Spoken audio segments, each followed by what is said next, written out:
Welcome to the Remarkable Retail Podcast, episode 13. This one goes to 11. I'm Michael LeBlanc. And I'm Steve Dennis. In this episode, we're talking about essential number 7, memorable. And Steve, we're in the home stretch. This is a solo episode. We've got some great guests coming up for episodes 14 and 15 to take us to the end of season 1. I wanted to start out talking about this memorable concept with this great quote. You start many, if not all the chapters off with a quote, but I thought this one resonated with me particularly. So share it with us and share it with the listeners. Sure. So the quote is from Gary Friedman, who is and has been the CEO of Restoration Hardware, or RH, as they now like to be known. And it says, or he says, great brands don't chase customers. Customers chase great brands. I really like it because I think it really underscores the difference between brands that are truly remarkable and memorable and those that maybe are just okay. As managers of retail companies, we basically have to be running around, throwing promotions, whatever, at our customers to get them to buy from us, as opposed to customers being automatically just kind of intensely interested in us and maybe not needing much of a discount at all.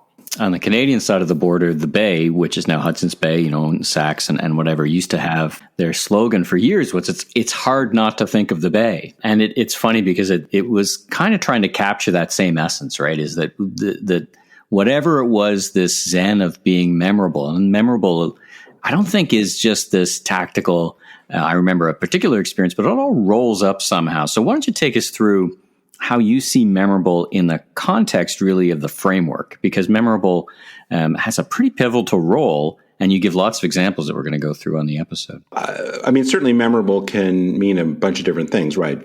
Things could be memorable because they're really bad. Of course, I'm talking about not only experiences or brand impact that's really good, but something that's more than just a fleeting moment. So it's really here, I guess, at the level of business design and brand positioning, we're talking about memorable, not just that, you had a great sales experience one time or a really good meal or something like that. So that's the distinction I try to make. And to your point about the Bay, I think there's this idea I talk about a little bit of kind of owning the real estate of the mind, where we've got that top of mind awareness.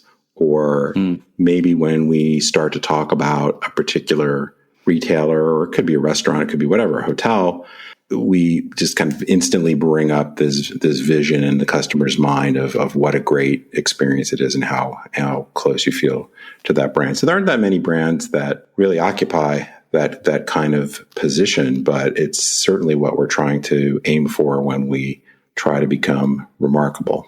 It's almost like being memorable in the future. In other words, if you say a brand like RH, I have an expectation of what it's going to be like, even in a brand new store, even in a brand new concept that's even associated with like an RH or whoever, that you feel, as you said, you've got this space in your mind. I mean, we all play those fun games with brands, right? When I say Volvo, you say, right. But, this idea that you're occupying with a memorable experience, but the more important, it's the brand that's memorable, right? And sure. And, that's really what you're trying to get to, right? Yeah. I mean, some of this is certainly very much part of what great branding executives and marketing and advertising folks have been trying to do for a long period of time is really create that elevated, memorable, remarkable, whatever you want to call it, brand position. And certainly that can manifest in a lot of different ways, depending upon the product category. And like you say, in some cases, there are brands we may not think about very often because we're not in the market for a car constantly, right? Whereas, I don't know, if you're selling apparel or something, it's much more frequently purchased and you'd want to have that top of mind awareness kind of day in, day out, or at least week to week, month to month. So I think brand, at the highest level really occupies not only the real estate of the mind, but this really kind of strong emotional connection as well. In many cases, a very visual connection. One of the things that I mention in my book, but I've been doing in some of my keynotes for a long time, I'll show a picture of what looks to be just kind of the run of the mill department store.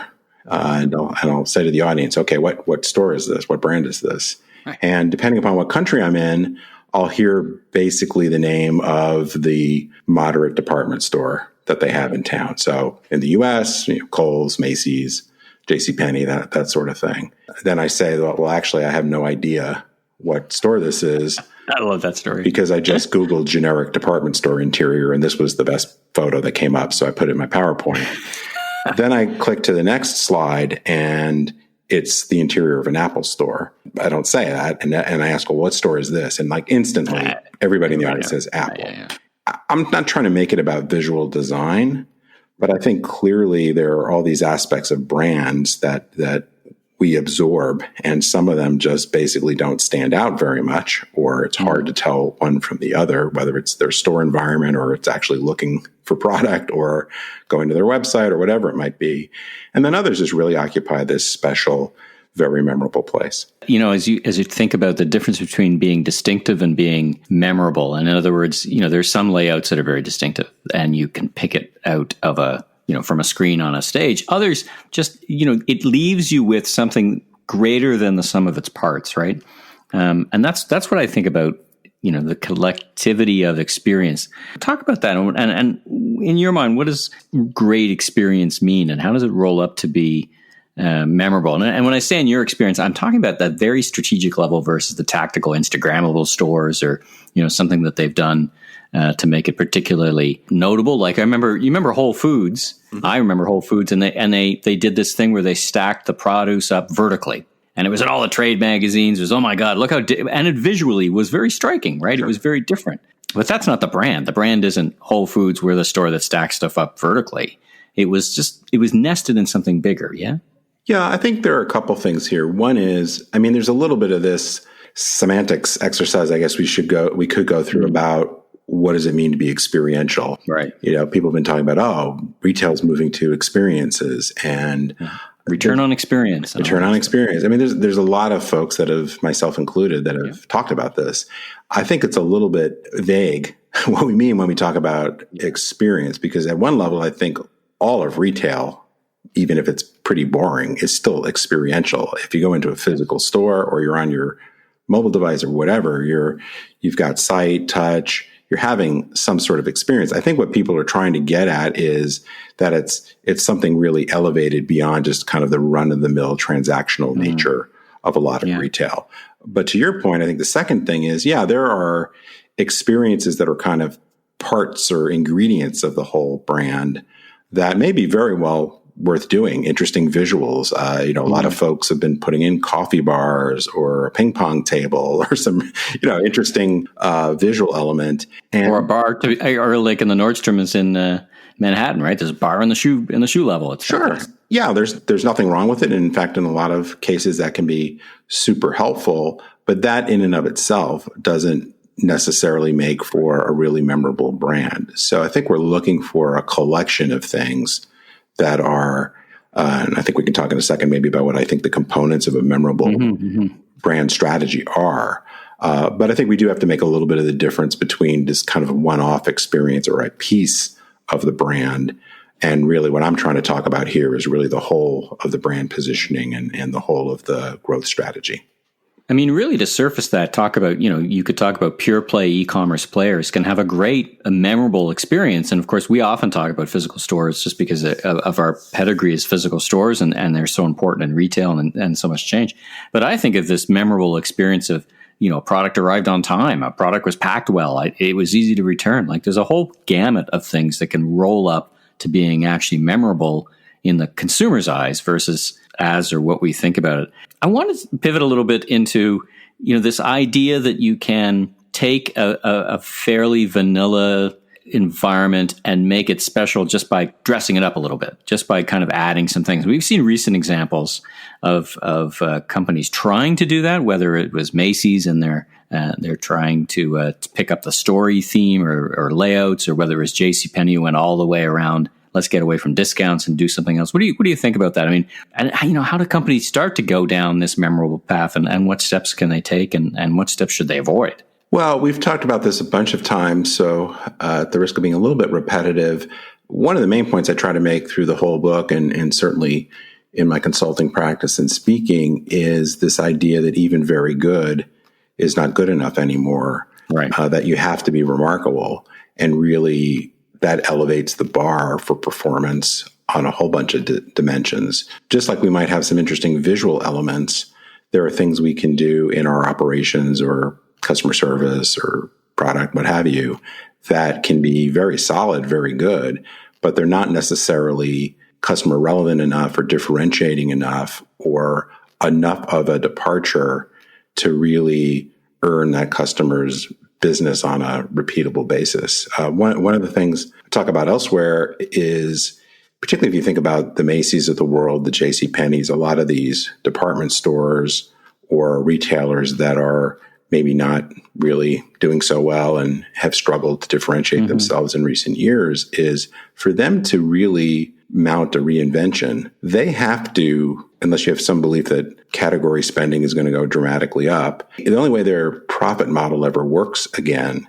is for them to steal share from other competitors. And so it's not necessarily good enough to go from being a 5 to a 7 if your competition is at a 9 and 10, So they got to go to 11, right. They need to go to 11. They got to go to 11, right? Because they got to get people back, and they actually have to break through an experience that is memorable for a different reason, and they got to overachieve, so to speak. Yeah, and I think it has to be. I mean, certainly there are opportunities to use price discounts to incent trial and so forth. Sure. But if all you really have is bribery, at a certain point, you can't consistently be the low price guy if you don't have a low cost position. And certainly, relatively speaking, a lot of these modern department stores don't have low cost positions relative to the Walmarts and the Amazons and so forth. So the idea really is that it's one thing to be better, and I certainly think that there are a number of the players, whether we're talking about Penny's or Macy's or Hudson Bay or whatever, that have done better things in recent years. But I would argue that they are still not anywhere close to really being memorable, much less truly remarkable in their overall business strategy. So I don't think there's a one size fits all, but what you have to pay attention to is really what is it going to take to steal share and build loyalty over time with the customers you need to win with. A lot of the things that count for innovation at some of these companies really don't move the bar. Well, you have often said a better version of okay, or I think you phrased it slightly, The strategy I talk about is often a slightly better version of mediocre. And so if you've been mediocre for a while, as we can think of many brands that have been, a lot of these things are fairly incremental improvements. And I think in order to really understand where you need to get to, I think you have to be really honest about what it's going to take to win those customers that you have to win. Or if you're trying to get some of your existing customers to dramatically spend the amount of money they're spending with you, get more share of wallet, what is that really going to take? And most of the time, it's not just a little bit better visual merchandising and putting in a coffee bar. It harkens back to the quote. In other words, when I think of the original iteration, not so long ago, of Restoration Hardware, now, as you say, RH, it was a vastly different retailer from a layout and an experience perspective, right? They completely re-engineered, they didn't tweak it. Let's just put it that way, right? They did, by all means, they didn't tweak. They really reinvented what they did, and to be remarkable as I think you would agree. It's one of the bolder, sometimes I talk about people doing timid transformations, which is a bit of an oxymoron. I think in the case of our age, it's pretty radical. And one of the things I've said is, and I don't know why I tell this story really, because it doesn't make you look great, but I heard Gary Friedman talk about his vision for these RH galleries at a conference, 6 or 7 years ago, before they'd made some improvements and been shifting the merchandise mix much more towards some of the products they have right now. But they were not anywhere close to these galleries, these new stores, if hopefully many 70,000, 80,000, 90,000 square foot. And he did this presentation talking about what they were going to do. I honestly thought it was crazy. I'm like, wow, this is really, it's cool, but this is such a leap. And I was gonna say there was two schools of thought about it, to be polite. There was one school of thought about it, like, what are you doing? Like, that's not going to work at all. That's crazy. But man, Well, I was wrong. And part of it probably was just, I wasn't, as much as I've been pushing innovation and working on innovation for many years, I think the fact of the matter is very few retailers take such a big leap in one fell swoop, right? So they hadn't, they kind of tested elements of it, but I think it was one of these things that if you were going to build this temple to home furnishings, basically, there wasn't really a middle ground. You just had to go really take that leap. And certainly it's evolved for them as they've opened more stores. But Sure. It's really dramatic and very successful. Absolutely. Let's unpack, again, one of the things I like about the book is not only do you talk about these things at a high level, but you actually have principles that the reader and now the listener can anchor themselves in. So talk about the 6 characteristics of memorable. Memorable is one of those $1 million terms, but you kind of bring it down to these 6 characteristics. Talk about those for a bit. Yeah. So I tried to, as we talked about earlier, really the point of memorable is really to think about it more at the business design, brand positioning level. So that's kind of the first caveat going into this. But as you think about what makes a strategy memorable, what makes experiences memorable, the 6 that I talk about, the first is to really be unique, very different, distinctive, lots of different words you could put against that. The second one is to be intensely customer relevant. So you can certainly think about things that are unique that you could do that the customer doesn't care about. So these two certainly have to work hand in hand. The third, and I kind of hate this word, so maybe I should change it at some point, but it's authentic. And really what I mean by authentic is because, people say, oh, you should try to be more authentic. Well, if you have to try to be authentic, you're not being authentic, right? But another oxymoron. It's really, I think, another way of saying it for the advertising and marketing types is to really be on brand. Just bolting on things that might work for one of these cool fashion brands or a digitally native brand into your store that doesn't really fit with your overall brand positioning can just really be out of whack. So it has to really fit with your overall brand positioning or move you to where you're trying to go. The next one, which is frankly probably ultimately the most important one, is is it really wow worthy? Does it really evoke almost like a sense of awe or something you really want to talk about? Now, some of that is, do you want to share it on Instagram or tell your friends about it?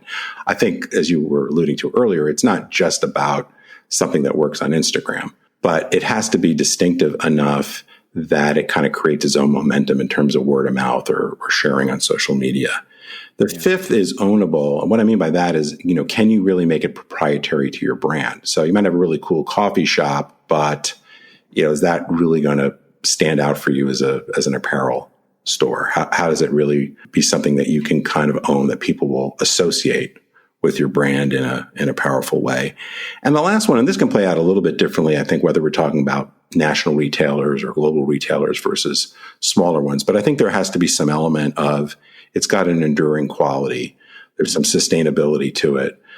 So it's not just something it's there for the season, like an event. It would really be a series of events that build on each other. Now, I think if it's something that you are trying to, if you are a bigger chain and you're trying to really have this make a real dent in your overall brand positioning, then you have to think about, well, is it scalable? If we can only pull this off in one store, but the economics of it don't work, or we can't have the quality work time and time again on our whole chain, let's say, then, maybe more like a special event as opposed to something that's really intrinsic to your brand. I love the 6-part characteristic because I kind of intuitively would use something very similar to that. In fact, I used your kind of notions of that in the most recent tour I did in Manhattan in January in the NRF. I usually take 30 or 40 retail CEOs from Canada on a tour, and I come down in advance and try to find remarkable, interesting stores.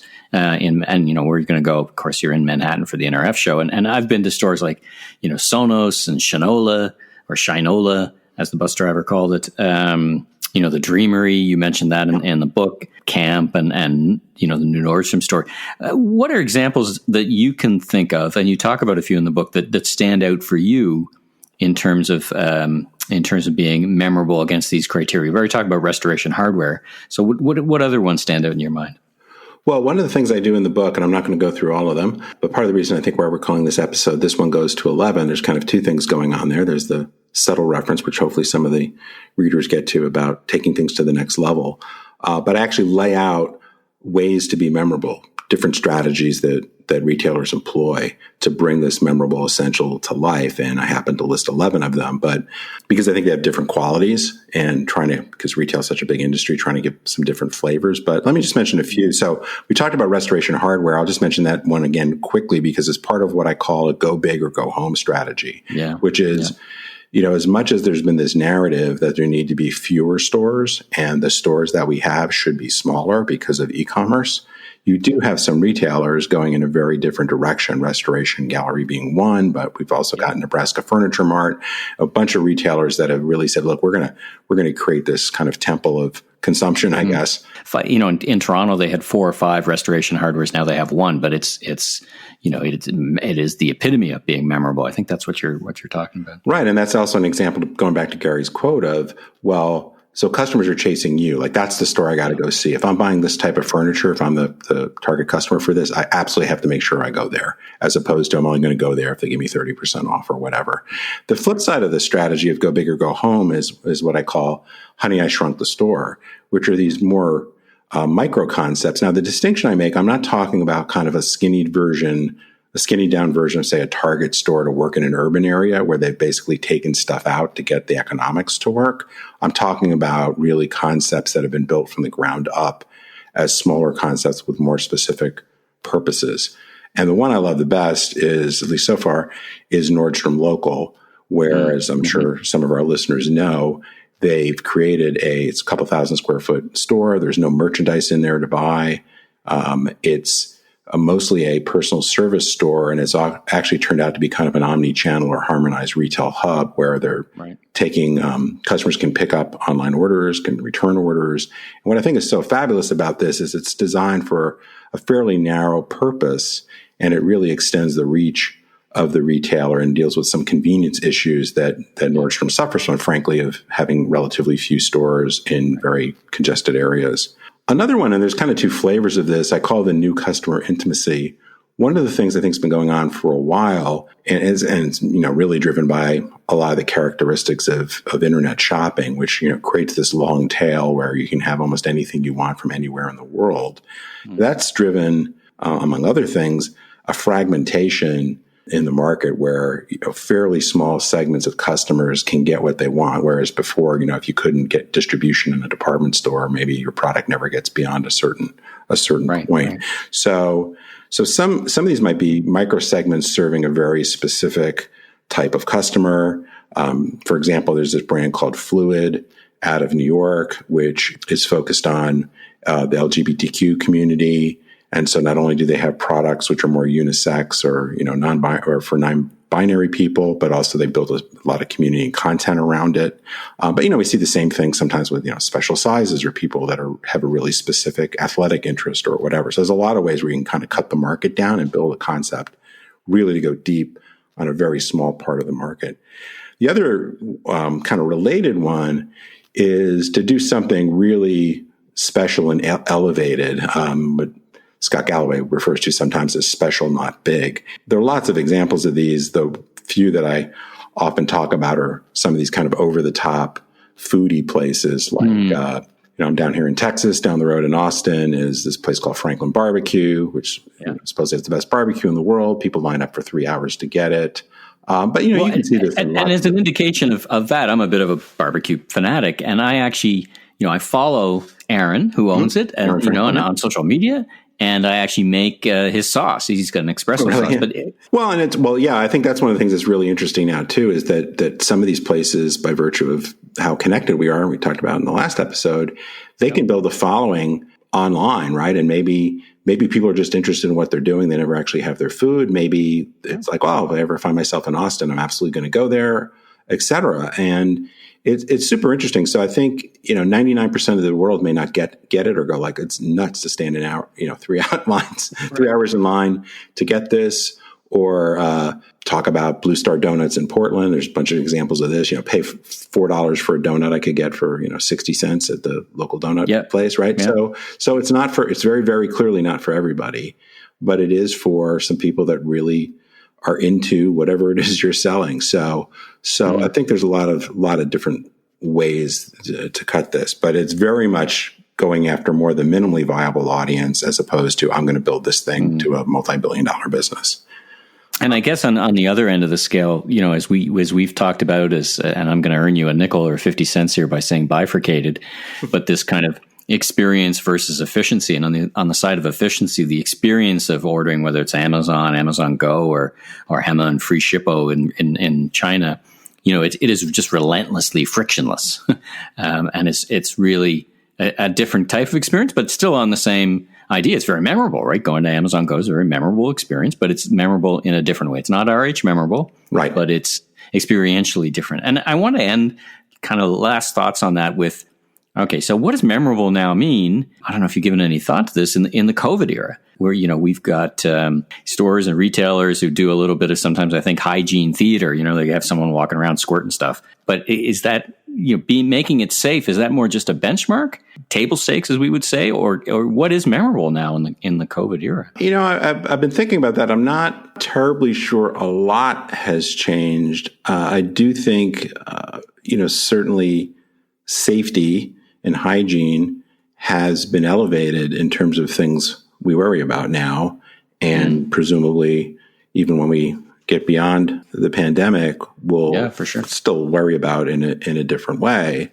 I guess I generally think it's created a new set of baseline expectations that it's probably hard for anybody. Like I certainly think there are examples and things that were reported in the press about retailers that were particularly innovative, were first movers in terms of really demonstrating great sanitation practices and appointment-based shopping and a lot of other things that really, really were responsive to great curbside, whatever. Yeah. But I think, one of the things I make the point throughout the book is you have to really think about those things that really convey long-term competitive advantage. And there are lots of things that may give you an edge for a period of time. And that doesn't, you may very well want to do them.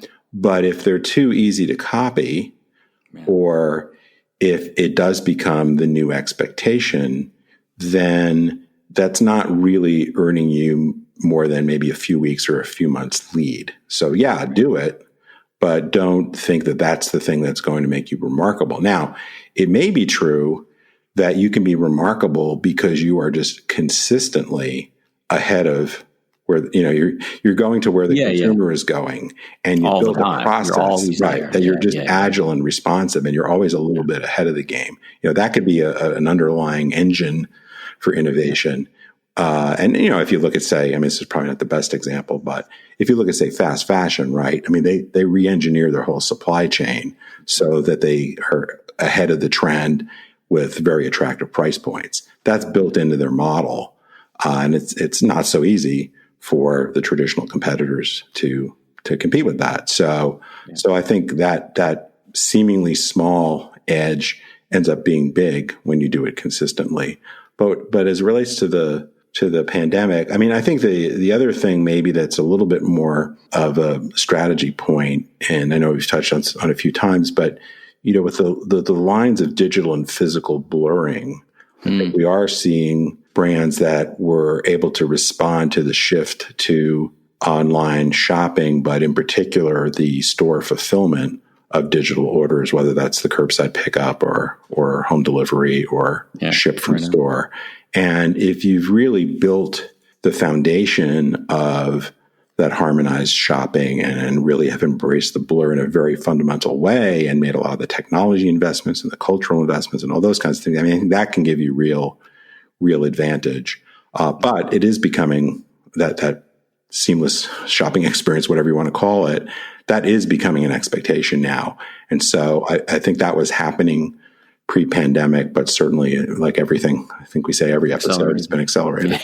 Yeah, it's the main theme. Well, I look forward to getting into that a lot more when we kick off season 2 in February. But for now, let's leave this episode where it is. Great discussion, talking about hopefully a memorable episode. But why don't you read us out for this episode? Well, if you liked what you heard, you can subscribe on Apple, Spotify, or your favorite podcast platform. Please rate and review. And be sure and recommend to a friend or colleague in the retail brand or CPG industry, or anybody that just likes to hear the really silly jokes that Michael and I make. I'm Steve Dennis. You can learn more about me on stephenpdennis.com, and be sure and look for me on LinkedIn and Twitter for my latest insights. And I'm Michael LeBlanc, producer and host of the Voice of Retail podcast, and you can learn more about me on www.meleblanc.co. Have a safe week, Steve, and I look forward to talking to you next episode. Likewise.